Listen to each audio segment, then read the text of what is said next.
When people ask about my religious upbringing, I will tell them it was, very Methodist. In my family growing up, we went to church every Sunday, and then if we weren't having a ham dinner at my grandmother's, we would go to McDonald's, where I always got a cheeseburger Happy Meal. Despite these rather trafe beginnings, I credit my parents, and my mother in particular, with ensuring that I had a solid spiritual foundation upon which to grow and build. From a young age, I was drawn to Judaism. Visits to Jewish friends' homes that had intriguing objects with Hebrew letters stirred my interest and prompted me to take many books out of the library to learn as much as I could. Judaism spoke to me. Theologically, it made sense to me that there is one God, and there seemed to be a clear explanation or rationale for everything in Jewish religious practice. I like the fact that Jews do not rely on faith alone. God's chosen people take action to do tikkun olam, repair of the world. So when I was 10 years old, I made a decision that someday I would become Jewish. The challenge for me was that my mother insisted I still go to church school. As 8th grade confirmation approached, I finally struck a deal with my mother. I reasoned that if I was confirmed, then I would be an adult in the church. And as an adult in the church, I could choose if I wanted to go or not. It was hard for my mother to argue. Confirmation preparation included an individual meeting with a lay leader to talk about what it meant to each of us. I took the opportunity to explain that it didn't really have much meaning for me because I planned to become Jewish, to which she replied, "Well, good luck with that." Whenever I told other people that I was converting, the first question they always asked was, "What about your parents?" As I moved through my middle teenage years, my parents were actually quite supportive. Living in upstate New York and not yet being able to drive, they took me to synagogue for services. I'm sure that they thought this was a passing phase I was going through. In some respects, my enthusiasm during that time was challenged. I tried approaching the rabbi at the temple about my interest in conversion, but he did not seem to want to talk with me.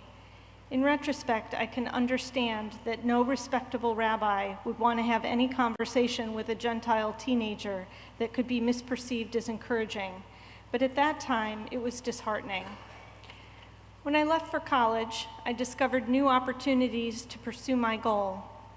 I went to Shabbat services at the campus Hillel and ate in the kosher cafeteria on Friday nights. I didn't really know anyone, but I wanted to learn. The Hillel rabbi saw more of me at services than some other Jewish students who only showed up for the kosher meals. When I got up the courage to talk with him about conversion, and he was not exactly a warm and fuzzy guy, he said, "I encourage you to continue studying," which from him sounded like a ringing endorsement. When I arrived in New York City for graduate school, I figured if there was any place where I could find a rabbi to help me, this was it. I may be dating myself a lot by telling you this, but I looked in the phone book where I found a conservative rabbi who had established a center for conversion to Judaism. He agreed to take me on as a student, and for the next year and a half, I studied with him to prepare for conversion. Looking back at that time in my life, I realize now I spent a lot of time worrying about doing Judaism the right way. I worried about doing Jewish practices correctly. I worried about being accepted as a real Jew and fitting in. If I did not tell people I was converting, sometimes it seemed like they were trying to figure out if I was actually Jewish or not. They would ask me my last name more than once. They would ask me where my family was from or what kind of Jewish upbringing I had. And my parents, while still supportive, finally started to realize that this was not a passing phase for me. When I was formally studying for conversion, I was home visiting my family around Thanksgiving. My dad was preparing dinner one night and pulled out a beautiful platter of shrimp cocktail, proudly presenting it to my younger sister and me, clearly anticipating our pleasure in this special treat. I gently explained that I no longer ate shellfish because it wasn't kosher. Then my sister, who had recently completed a job as a counselor at a Jewish summer camp and had also become much more interested in Judaism, surprised me by adding, "Yeah, and this year we don't want a Christmas tree, we want a menorah."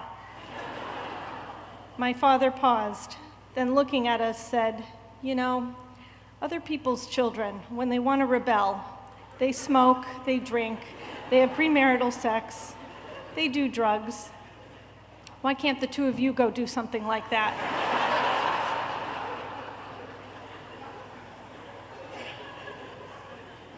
It's true. When I finally had my conversion, I was filled with a sense of accomplishment.